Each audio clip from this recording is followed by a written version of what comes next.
जिंदगी हर पल लड़ने का नाम है, कभी खुद से, कभी तूफानों से, तो कभी कैंसर से।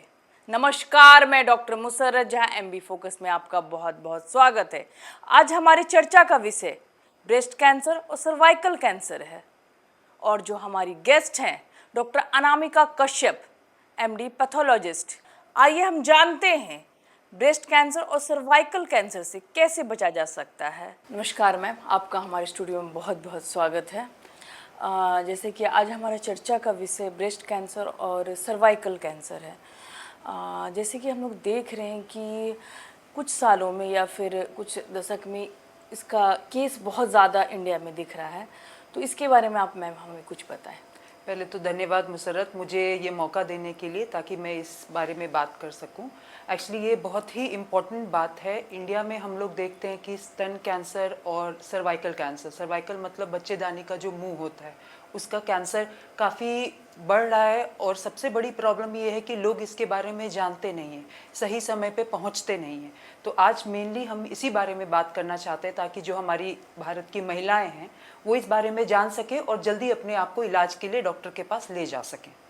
सबसे पहले ये जानना ज़रूरी है कि आप किस समय जान जाएं कि ऐसा कुछ हो सकता है ताकि आप डॉक्टर के पास जाएं। जैसे स्तन कैंसर के बारे में मैं बताना चाहूँगी। सबसे पहले इसमें क्या होता है कि जब भी कोई महिला अपने आप को, अपने स्तन को छूती हैं या देखती हैं, जैसे आप मिरर के सामने भी खड़े होकर कई बार आप देखते हो, अपने ड्रेस के सामने ही देख रहे होते हो, तो आपको लगता है कि दोनों तरफ में कुछ अंतर है।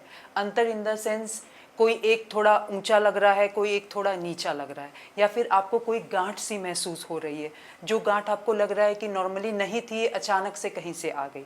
तो इन सब चीज़ों को ध्यान में रखते हुए आपको तुरंत डॉक्टर के पास जाना चाहिए।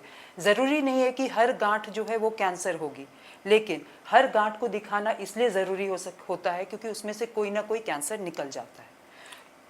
मैम, जैसे ये तो है कि अर्ली डायग्नोसिस इज़ बेस्ट होता है। जैसे गांठ बताएंगे, ये गांठ क्या पेनफुल होता है? नहीं, ज़रूरी नहीं है कि हर गांठ जो स्तन में होती है वो पेनफुल ही हो। बिना दर्द के भी गांठ होता है। इसी वजह से कई बार महिलाओं को पता नहीं चलता। वो कहते हैं, मेरे पास कई बार आती हैं महिलाएं बहुत बड़ा गांठ लेके, मैडम कुछ पता ही नहीं चला, एक दिन छुए तो अचानक से इतनी बड़ी गांठ पता चली। तो ज़रूरी नहीं है कि दर्द होगा। कुछ लोगों में दर्द होता भी है, कुछ लोगों में दर्द नहीं भी होता है। कुछ लोगों की गांठ काफ़ी छोटी होती है लेकिन उनको निप्पल से ब्लड आना या सफ़ेद पानी आना या कोई भी इस तरह की उसमें छाले जैसे आना, इस तरह की तकलीफ़ों के साथ भी कई लोगों को देखा गया है। जैसे कि मैम आपने बोला कि 1 से 2 दिन में ही कुछ चेंजेस, सडनली हेवी चेंजेस दिखते हैं, तो नहीं, ज़रूरी नहीं है कि सडनली चेंजेस हो। कई बार ये गांठ धीरे धीरे धीरे धीरे भी बढ़ रही होती है, लेकिन ये है कि कुछ लोगों को पता नहीं चलता है क्योंकि दर्द नहीं होता है। तो जब वो अचानक से अपने आप को कभी महसूस करते हैं, महीने, 2 महीने, 3 महीने के बाद, तब उन्हें पता चलता है। इसीलिए ये जानकारी होना ज़रूरी है कि हर महिलाओं में एक ये आदत होनी चाहिए, हर 15 दिन या फिर आप पीरियड्स के पहले या पीरियड्स के बाद अपने स्तन को एक बार महसूस करके देखें, कहीं कोई गांठ तो नहीं है, कहीं कुछ छाले तो नहीं पड़े हैं, कहीं कहीं से निप्पल से कोई खून या पानी तो नहीं निकल रहा है। ये जानना ज़रूरी होता है। मैम, ये अगर बोला जाए तो किस उम्र में ज़्यादा दिखता है? ये उम्र तो पहले देखा जाता था कि ज़्यादा उम्र में होता था, ज़्यादा उम्र इन द सेंस 30 साल से ऊपर में होता था, लेकिन इधर कुछ समय से देखा गया है, शायद ये हार्मोनल चेंजेस की वजह से हो या बहुत सारे जो फल में दवाइयाँ डाली जाती उनकी वजह से हो, अब थोड़ा एज लोअर आ गया। हम लोगों ने 25-26 इन एज में भी ब्रेस्ट कैंसर देखा है। इसलिए ये आप नहीं बोल सकते कि आप 25 साल के हैं तो आपको ब्रेस्ट कैंसर नहीं हो सकता। कुछ तरह के ऐसे स्तन कैंसर होते हैं जो कम एज वालों में होते हैं, कुछ तरह के स्तन कैंसर ऐसे होते हैं जो ज़्यादा एज वालों में होते हैं। इसलिए अगर आप 25 साल के भी हैं, अगर कम उम्र 25 से कम के भी हैं, अगर आपको छाती में गांठ महसूस हो रही है तो आप तुरंत डॉक्टर के पास जाएं दिखाने के लिए। मेनली इसका क्या काउज होता है? इसका एक्चुअली इसमें मल्टीफैक्टोरियल बोला जाता है, जिसमें शुरुआत अगर हम करें तो सबसे पहले जेनेटिक फैक्टर होता है। जेनेटिक फैक्टर मतलब मान लीजिए आपके फैमिली में आपकी मम्मी को, आपकी नानी को हुआ, तो कुछ परसेंटेज में देखा गया है कि वो जीन कैरी फॉरवर्ड होता है। तो पहला फैक्टर तो ये होता है जो कि एक पुश देता है इस कैंसर को। इसके अलावा देखा गया है जिन महिलाओं को बच्चे नहीं होते हैं या फिर जिन महिलाओं ने दूध नहीं पिलाया होता है, उन सारी महिलाओं में देखा गया है कि ये सब कुछ ज़्यादा होता है। लड़कियों में अगर दिख रहा है, मतलब कम एज की लड़कियां, जैसे कम आपने एज की बताया। लड़कियां, हाँ, कम एज की लड़कियां होती है तो उनमें स्तन का कैंसर होना उतना ज़्यादा कॉमनली नहीं देखा गया है, लेकिन दूसरी तरह की छाती की गांठें होती हैं जो कि हार्मोनली इंड्यूस्ड होती हैं, तो वो सारे हो सकते हैं। वो स्तन कैंसर नहीं होता है, लेकिन उसके लिए भी आपको जाके दिखाना होता है ताकि वो कहीं अचानक से उसमें कोई बदलाव ना आए। ये चीज़ जानना ज़रूरी होता है। इसका क्या डायग्नोसिस में क्या क्या जांच अगर करेंगे तो अगर प्राइमरी लाइन हाँ, क्या जांच जब होगा? डॉक्टर के पास जाते हैं ये गांठ के साथ या फिर कोई निपल से डिस्चार्ज हो रहा है, तो सबसे पहले डॉक्टर आपको 2-3 जांचें बोलेंगे। उसमें आपको एक तो अल्ट्रासाउंड आता है, मैमोग्राफी आता है, साथ में अगर कोई गांठ है तो उसमें एफएनएसी की जांच, जिसको कि सुई की जांच बोली जाती है। गांठ में हम सुई डाल के ये देखते हैं कि उस गांठ के अंदर एक्चुअली में क्या है। और अगर कहीं निप्पल से कोई डिस्चार्ज आ रहा है तो उससे जो पानी या खून जो भी निकल रहा है उसकी जांच की जाती है। तो ये सारे जैसे ही आप डॉक्टर के पास जाएंगे वो आपको ये एडवाइस करेंगे और आप एक बाय एक करके ये सारा जांच करा सकते हैं। मैम, आपके बेगूसराय आए कितने दिन हो गए हैं? मेरे को बेगूसराय आए हुए 7 साल हो गए हैं। 7 सालों में आपने मतलब क्या रेशियो पाया कि एक साल में कितने आ रहे हैं मेमो, मतलब एफएनएससी के लिए आपके पास? अगर हम ब्रेस्ट कैंसर का केस देखेंगे तो हफ्ते में कम से कम 2 से 3 केसेस ब्रेस्ट कैंसर के मिल जाते हैं। और ऐसा नहीं है कि सब शुरुआती वाले होते हैं, हम लोगों ने ऐसी महिलाओं को भी देखा है, 30 साल की महिलाएं, 40 साल की महिलाएं, वो बोलती तो ये है कि मैडम अभी हुआ था। जब उनका छाती देखो तो पूरा का पूरा छाती में बड़ा घाव बना हुआ होता है जिससे कि पस निकल रहा होता है, जो कि फट रहा होता है। उसका मतलब ये हुआ कि उस लेडी ने उसको काफ़ी इग्नोर किया, काफ़ी टाइम तक उन्हें, अब जो भी हिचकिचाहट हुई हो, शर्म हुई हो, इस वजह से उन्होंने किसी को ये बात नहीं बताई, अब वो काफ़ी बड़ा विकराल रूप ले लेता है। ब्रेस्ट कैंसर में ये जानना बहुत ज़रूरी है कि जो शुरुआती स्टेज होता है, स्टेज 1 और 2 जैसे होता है, जब छोटा होता है तो सिर्फ गांठ को निकाल के भी उसका इलाज किया जा सकता है, पूरा का पूरा स्तन निकालने की ज़रूरत नहीं होती है। लेकिन महिलाएं इन चीज़ों को नहीं समझती हैं, वो बहुत आगे के स्टेज में चले जाते हैं, जब ऊपर की चमड़ी फट जाती है, वो अंदर छाती में जाके चिपक जाता है या फिर कैंसर पूरे बदन में फैल जाता है। तो इस स्टेज में फिर इसको रोकना या इसका इलाज कर पाना थोड़ा मुश्किल हो जाता है। मैम, जैसे आपने बताया कि ये स्टेज में जाना, तो हम कैसे डिफरेंशिएट करेंगे कि हम किस लेवल पे हैं, हमारा कैंसर किस लेवल तक पहुंच चुका है? जो स्टेज 1 और 2 होता है उसमें साइज जो होती है उसका क्राइटेरिया होता है less than 2, 2 to 5, more than 5, ऐसे क्राइटेरिया दिया जाता है। तो वो छोटी साइज, मतलब आम लोगों के लिए बताया जाए कि वो एक छोटी साइज की होती है। और ऊपर का जो स्किन होता है उसमें आपको कोई ज़्यादा छाले वगैरह नहीं आ रहे होंगे, तो ये शुरुआती स्टेज होता है। जो बाद के स्टेजेस होते हैं उसमें क्या होता है कि वो गांठ जाके पीछे छाती में चिपक जाती है या फिर ऊपर का चमड़ा पूरा हट जाता है या फिर गांठ काफ़ी बड़ी हो जाती है ताकि आपका पूरा का पूरा स्तन इन्वॉल्व हो जाता है। इलाज पे अगर गए, ट्रीटमेंट के लिए है, तो कैंसर का नाम सुनते ही लोग घबरा बहुत जाते हैं, और ये वास्तविकता यही है कि ये लोग बोलते हैं लाइलाज बीमारी है। तो इसके बारे में मैम बताएं कि क्या प्राइमरी ट्रीटमेंट होगा या फिर कितना डरना चाहिए या नहीं डरना चाहिए? देखिए, ये मैं बताना चाहूँगी कि ये जो लोग बोलते हैं कि अगर स्तन का कैंसर हो गया तो बिल्कुल लाइलाज है, ये बिल्कुल गलत बात है। ये क्यों गलत बात है? अगर आप शुरुआत के स्टेज में आ रहे हैं जबकि गांठ छोटी है तो आपको पूरा स्तन भी हटाने की ज़रूरत नहीं होती है, सिर्फ उस गांठ को और उसके अगल बगल का थोड़ा एरिया हटा दिया जाए तो उसका ट्रीटमेंट होता है। और वो जो गांठ निकाली जाती है उसको फर्दर जांच के लिए भेजा जाता है, ये देखने के लिए कि उसमें हार्मोन का स्टेटस क्या है। ब्रेस्ट के केस में, स्तन के केस में हार्मोन का स्टेटस जानना ज़रूरी इसीलिए होता है क्योंकि आगे जो हम उसके लिए कीमोथेरेपी देते हैं वो हार्मोन के अकॉर्डिंग होता है। उस हार्मोन के अकॉर्डिंग कैंसर को डिवाइड किया जाता है, क्लासीफाई किया जाता है एंड फिर हम ट्रीटमेंट देते हैं। तो छोटी गांठों के लिए तो सिर्फ निकाल देने से भी काम चल जाता है। अगर गांठ ज़्यादा बड़ी है तो सबसे पहले हम उसमें उसका छोटा सा टुकड़ा निकाल के उसको देखते हैं कि इसमें हार्मोन का स्टेटस क्या है, और अगर हार्मोन पॉजिटिव होता है तो उससे रिलेटेड कीमोथेरेपी देके हम उसकी साइज़ को पहले छोटा करते हैं, फिर हम ऑपरेट करके उसको निकालते हैं। सारे सर्जरी में मतलब कीमो की ज़रूरत होगी? नहीं, हर सर्जरी में कीमो की ज़रूरत नहीं होती। अगर गांठ बिल्कुल छोटा है तो उसमें कीमो की ज़रूरत नहीं होती है, लेकिन फॉलोअप की ज़रूरत होती है। फॉलोअप का मतलब होता है कि आपके डॉक्टर आपको बताएंगे कि आपको हर एक साल आके एक बार ब्रेस्ट खुद तो करना ही है, साथ में डॉक्टर से भी करवाना है, और वो मैमोग्राफी एडवाइस करते हैं या अल्ट्रासाउंड एडवाइस करते हैं। आपको 1 साल से 3 साल के गैप में कराते रहना होता है, ये देखने के लिए कि कहीं कैंसर कहीं और तो नहीं फैला। मतलब ये होल लाइफ ये प्रोसीजर चलना हाँ, ये काफ़ी टाइम तक ये चलता रहता है। ये फॉलोअप repeat धीरे होने धीरे का। फॉलोअप को बढ़ाया जाता है। जैसे शुरुआत में अगर आप 1 साल में कर रहे हो, फिर 3 साल में करोगे, फिर 5-5 साल के गैप में करोगे, फिर 10 साल, इस तरह से कराया जाता है। तो ये रिपीट होने का मतलब कितना चांसेस है कि वापस ये रिपीट हो रिपीट सके? होने का एक्चुअली क्या होता है, जो ब्रेस्ट कैंसर होता है वो मल्टीफोकल भी एट टाइम्स होते हैं। जैसे एक तो आपको गांठ मिल गई तो आपने उस गांठ को निकाल दिया। कई बार ये होता है कि उसी ब्रेस्ट में एक छोटा सा फोकस कहीं और था जो कि उस समय नहीं पता चला, जो कि बाद में 1 साल के बाद पता चला। ये भी केस देखा गया है कि ऐसा ब्रेस्ट में काफ़ी होता है।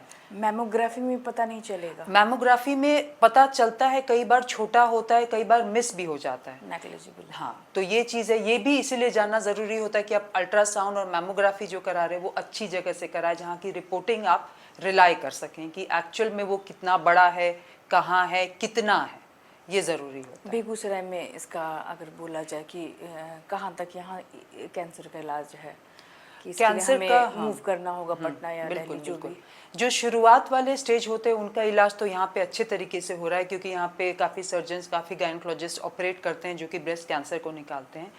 आगे जब हम कीमोथेरेपी, रेडियोथेरेपी की बात करते हैं तो वो अभी प्राइवेट लेवल पे उतना ज़्यादा डेवलप नहीं है, लेकिन सरकार की तरफ से काफ़ी सुविधा दी गई है। जैसे हमारे सदर हॉस्पिटल से एसोसिएटेड मुजफ्फरपुर और कुछ एरियाज़ में ऐसे कैंसर के इंस्टीट्यूट्स बनाए गए हैं जहाँ पे ऐसे पेशेंट को रेफ़र किया जाता है। साथ ही साथ हमारे पटना में भी काफ़ी कैंसर के, महावीर कैंसर संस्थान हो गया, IGMS हो गया, इन सब जगह पर आपको कीमोथेरेपी और रेडियोथेरेपी जो आगे के स्टेजेस के स्तन कैंसर में दिया जाता है वो सब अवेलेबल होते हैं। मैम, इससे मतलब बचने के लिए आप अगर आप एक संदेश देंगे कि ब्रेस्ट कैंसर से स्पेशली किस तरह से बचा जाए? बचना तो मैं नहीं बोल पाऊंगी, क्योंकि ये ऐसी चीज़ है, कैंसर से आप बचा तो शायद ना पाओ, लेकिन ये है कि आप अर्ली डिटेक्ट कर सकते हो। अगर आप अपने आप को रेगुलरली अपने स्तन को एग्जामिन कर रहे हो, हाथ से भी एग्जामिन करो, खुद को मिरर के सामने भी देखो, कहीं कोई बदलाव तो नहीं, कहीं कुछ अंतर तो नहीं, तो आप शायद अर्ली डिटेक्ट कर पाओगे और तब उसका इलाज अच्छे से हो पाएगा। मोर्टेलिटी रेट क्या है इसमें? मोर्टालिटी रेट जो होती है वो डिपेंड करता है किस स्टेज में है। शुरू के स्टेज में बिल्कुल ही अच्छे तरीके से जो पेशेंट होती है ठीक हो जाती है, लेकिन वही स्टेज अगर आगे बढ़ जाता है, अगर वो पूरा फैल जाता है तो थोड़ा मुश्किल हो जाता है बचाना। दूसरी टॉपिक जो हमारा सर्वाइकल कैंसर है उसके बारे में बताएं हमारे। एक जो इंडिया में और दूसरा कैंसर जो देखा गया है काफ़ी कॉमनली यहाँ की महिलाओं में होता है वो सर्वाइकल कैंसर है। सर्वाइकल कैंसर का मतलब होता है बच्चेदानी के मुंह का कैंसर। तो ये भी काफ़ी कॉमन होता है जो कि बहुत ही इग्नोर्ड है। इसमें भी एक अच्छी बात ये होती है कि इसके सिम्टम्स काफ़ी जल्दी आ जाते हैं, इसलिए अगर कोई कॉन्शियस है तो ये बहुत अर्ली डिटेक्ट होता है। और इसका मैनेजमेंट भी देखा जाए तो इसका स्प्रेड जो होता है स्लो स्प्रेड होता है, बहुत फास्ट स्प्रेडिंग कैंसर में सर्वाइकल कैंसर को नहीं माना जाता है। तो इसमें महिलाओं को इस चीज़ का ध्यान देना होता है कि कभी आपको किसी को नीचे से बदबूदार पानी तो नहीं आ रहा है, कभी महीने के बीच में खून तो नहीं आ रहा है, कभी ऐसा तो नहीं महीना काफ़ी ज़्यादा लंबा चले जा रहा है, रुक नहीं रहा है, या खून के थक्के गिर रहे हैं। जब भी ऐसी कोई तकलीफ़ महसूस हो तो आप अपने जो डॉक्टर हैं उनको जाके दिखाएं, वो आपको पैप्समेयर एडवाइस करेंगे जिससे कि ये कैंसर को पकड़ा जा सकता है। क्या कारण इसके हो सकते हैं मैम? इसके भी काफ़ी कारण होते हैं। एक तो हेरिडिटरी, हर कैंसर का हेरिडिटरी प्राइमरी कई बार देखा गया है कि मेजर लोगों में हेरिडिटरी चीज़ें होती हैं। इसके अलावा जो इन्फेक्शन होते हैं, जो आप पेल्विक इन्फेक्शन बोलते हैं, सर्वाइकल इन्फेक्शन बोलते हैं, इसमें एक वायरस होता है HPV वायरस। HPV में भी सारे HPV का कैंसर नहीं कॉज करते हैं, कुछ इन्फेक्शन वाले होते हैं, कुछ कैंसर वाले होते हैं। तो इसकी वजह से ये कैंसर होता है। और ये किस में कॉमन नहीं देखा गया है, जिनमें जैसे जिनके मल्टीपल सेक्सुअल पार्टनर्स होते हैं या फिर जिनका बच्चे ज़्यादा होते हैं, तो इन सब महिलाओं में देखा गया है कि सर्वाइकल कैंसर थोड़ा ज़्यादा कॉमन होता है। पर ज़्यादातर रिस्क फैक्टर्स में देखा जाए तो HPV is one of the most common risk factor जो सर्वाइकल कैंसर के लिए। एज इसमें क्या होगा कि इसका एज एक बार जब फीमेल सेक्सुअली एक्टिव हो जाती है तो उसके बाद इसका परसेंटेज जो है वो बढ़ना शुरू हो जाता है। जो मोस्ट कॉमनली हम लोग देखते हैं थोड़ा हाइयर एज में 40-45 इस रेंज के आसपास में देखते हैं, लेकिन सेक्सुअली एक्टिव होने का एज कब है उसके अकॉर्डिंगली डिटरमाइन होता है कि सर्वाइकल कैंसर का क्या रेशियो है। हाँ, इसके लिए वैक्सीन के बहुत सारे बिल्कुल सडनली आ गया है। हाँ, तो ये एक्चुअली बहुत ही अच्छी बात है कि वैक्सीन, सर्वाइकल कैंसर का वैक्सीन आ गया है जो कि बहुत ज़्यादा इफेक्टिव है। वो एक्चुअली जो HPV वायरस जो अभी हमने तुरंत बात की थी कि जिसकी वजह से सर्वाइकल कैंसर होता है, वो उसके अगेंस्ट ही होता है। तो इसको सबसे ज़्यादा इम्पॉर्टेंट चीज़ क्या होती है कि इसको कब लेना चाहिए। तो इसको लेने का टाइम जो होता है 9 साल से ऊपर लिया जा सकता है। ऐसे मोस्ट कॉमनली बोला जाता है 14 से 25 साल जो है वो बेस्ट एज होता है इसके वैक्सीन लेने का। अगर कोई 9 साल से ऊपर ले रहा है तो सिर्फ 2 डोज की ज़रूरत होती है। अगर 14 साल के बाद ले रहा है तो 3 डोज की ज़रूरत होती है। एक रेगुलर इंटरवल में ये 3 डोज दिया जाता है जो कि कैंसर से बचाता है। किस एज तक? 14 से 25। 25 के हाँ, बाद नहीं? हाँ, ये भी बहुत लोगों में ये होता है क्योंकि ये बहुत लेट आया, तो जो इस एज को क्रॉस कर चुके हैं, जो इस एज को क्रॉस कर चुके हैं उनको भी ये वैक्सीन दिया जा सकता है। इसका कोई नुकसान नहीं होता है, लेकिन ये है कि जितना बचाव ये इनिशियल सेक्सुअली एक्टिव होने से पहले अगर ये वैक्सीन पड़ा तो जितना इफेक्टिव होगा, ये बाद में उतना इफेक्टिव नहीं होगा। क्यों नहीं होगा?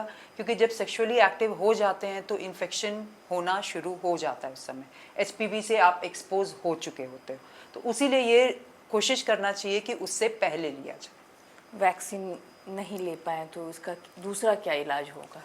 उसका दूसरा यही चीज़ है कि अगर आपको कोई भी ऐसा सिम्टम जो भी मैंने थोड़ी देर पहले बताया वो अगर आपको दिख रहा है तो आप तुरंत डॉक्टर के पास जाएं। इसके अलावा कोशिश करें कि एक रेगुलर स्क्रीनिंग का एक अपने आप को, हर महिलाओं में ये चीज़ होना चाहिए कि अपने आप को एक रेगुलरली स्क्रीन करें।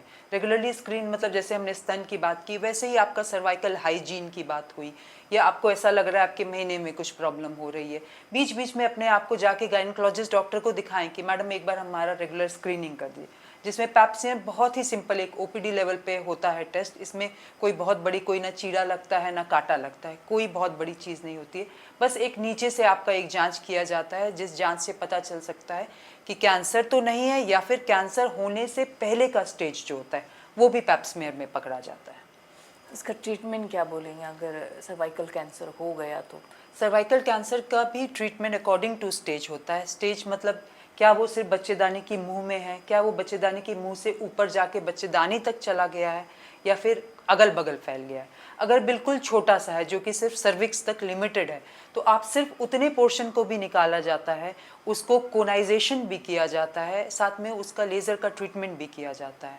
तो इससे क्या होता है, उस लोकल एरिया को वहाँ पे जला दिया जाता है, जिसकी वजह से वो ट्रीटमेंट ठीक हो जाता है, वो वहाँ का कैंसर ख़त्म हो जाता है। लेकिन अगर वो कैंसर ऊपर फैल गया है तो आपको फिर बच्चेदानी निकालने की ज़रूरत पड़ती है। उसके साथ में अगल बगल में अगर कोई गांठ है ऑपरेशन के समय मिल रहा है, या फिर MRI में मिल रहा है, तो उन सारी गांठों को निकाला जाता है। अगर इससे भी एडवांस स्टेज हो जाता है तो एक सिकाई दी जाती है जिसको हम रेडियोथेरेपी बोलते हैं, उससे उस कैंसर को जलाया जाता है।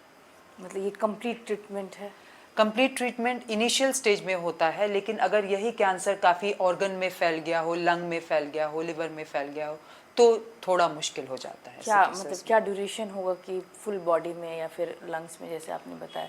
सर्वाइकल कैंसर फैलने में काफ़ी टाइम लगाता है। ऐसा नहीं कि आज को अगर नीचे से पानी आना शुरू हो गया तो 1 साल के अंदर ऐसा हो जाएगा, लेकिन इसमें भी बहुत तरह के सर्वाइकल कैंसर होते हैं, जिसमें से कुछ खतरनाक वेराइटीज़ भी होते हैं, तो वो थोड़ा जल्दी फैल सकते हैं। लेकिन फिर भी आपके पास उतना टाइम होता है कि आप अगर अपने सिम्टम्स को ध्यान से देख रहे हैं तो आप डॉक्टर के पास सही टाइम पे पहुंच पाएंगे। आफ्टर ट्रीटमेंट, चाहे वो ब्रेस्ट कैंसर हो या सर्वाइकल कैंसर हो, उसके बाद रिप्रोडक्शन के बारे में क्या कहना है कि बच्चे पैदा करना चाहिए या फिर नहीं करना चाहिए? अगर कैंसर का ट्रीटमेंट पूरी तरीके से हो गया है तो बच्चों के होने में कोई तकलीफ नहीं है, कोई दिक्कत नहीं है, वो आराम से हो सकता है। अब जैसे बच्चेदानी के मुंह का कैंसर है, अगर सिर्फ सर्विक्स निकाला गया, अगर छोटा पोर्शन निकाला गया है तो कोई प्रॉब्लम नहीं है। लेकिन अगर कैंसर पूरा फैला हुआ है जिसकी वजह से यूट्रस डिस्टॉर्ट हो गया है या फिर बच्चेदानी निकाली गई है, तो वैसे केसेस में आप नहीं सोच सकते हैं। स्तन के कैंसर में अगर छोटा कैंसर है या कीमोथेरेपी भी दिया गया है तो वैसे केसेस में आप आराम से बच्चों के बारे में सोच सकते हैं, उसमें कोई दिक्कत नहीं है। बस अपने आप को ध्यान देते रहिए कि आपका न्यूट्रिशन सही हो रहा है, आप अपने आप का चेकअप सही टाइम पे करा रहे हैं, उस चीज़ को फॉलोअप को नहीं छोड़ना होता है। जैसे मैं बेगूसराय की बात करूँगी, थोड़ा नेगलेक्ट तो होती है महिलाएं, और ये सब कुछ लेट है, तो एक आप संदेश दें हमारे बेगूसराय वासियों को कि क्या करना चाहिए एक वुमेन हेल्थ के लिए?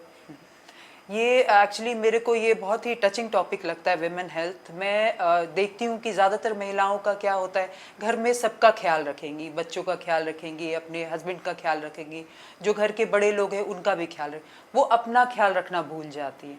वो ना सही समय पे खाती हैं, नहीं ना तो सही समय पे सोती हैं। बस काम करना है, लोगों को खुश करना है। लोगों को आप तभी खुश कर पाओगे जब आप खुद खुश होगे। आप खुद स्वस्थ होगे तो अपने परिवार को स्वस्थ रखोगे। मैं सब महिलाओं को यही कहूँगी कि आप पहले अपना ध्यान दो, अपने आप को खुश रखो, तब परिवार का ध्यान दो। इसके अलावा मैं ये भी बोलना चाहूँगी, ये तो हो गई कि जो भारी कैंसर वगैरह बीमारियाँ होती हैं। इसके अलावा जो कॉमनली देखा जाता है, कम एज की लड़कियों में, हमारी जो बच्चियाँ होती हैं उनमें भी, और जो प्रेग्नेंट लेडीज़ होती हैं उन सब में खून की कमी होती है, जो हम एनीमिया बोलते हैं। इसको भी काफ़ी इग्नोर किया जाता है, जो कि बाद में जाके बहुत परेशानी जिसकी वजह से झेलनी पड़ती है।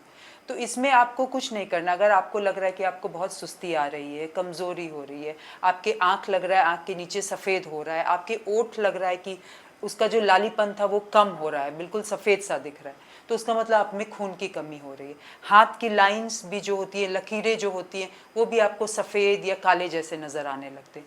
तो आप अपने आप को टेस्ट कराएं। ऐसे भी लोगों में ये हैबिट होनी चाहिए कि अपना हीमोग्लोबिन जो बोलते हैं, जो खून का जो आपका ऑक्सीजन कैरिंग कैपेसिटी जो खून में होती है, वो हीमोग्लोबिन की वजह से होती है। उस चीज़ को बीच बीच में चेक कराते रहना चाहिए, ताकि आपका अचानक से कराएं और खून की बहुत ज़्यादा कमी ना हो। मैम, आपके लैब में जैसे आप एक अच्छा लैब चला रही हैं, उसमें मतलब अभी क्या सुविधा है और भविष्य में और क्या आने वाले है, उसके बारे में हमें कुछ पता है? मैं पैथोलॉजिस्ट हूँ। मेरे लैब में जो रूटीन आपका ब्लड टेस्ट, यूरिन टेस्ट, साथ में जो भी हमने एफएनएसी की बात की थी ब्रेस्ट के केस में, या सर्वाइकल कैंसर के केस में पैप स्मीयर की बात हुई थी, या बायोप्सी हो, कोई कैंसर है कहीं का बायोप्सी, ये सब कुछ बेसिक चीज़ें जो होती है वो नॉर्मल रूटीन तरीके से किया जाता है, जिसका कि रिपोर्ट भी आपको जो नॉर्मल रूटीन टेस्ट होते हैं उनका सेम डे दे दिया जाता है, और बाकी चीज़ों का नेक्स्ट डे या बायोप्सी का 3 से 5 दिन के अंदर दे दिया जाता है।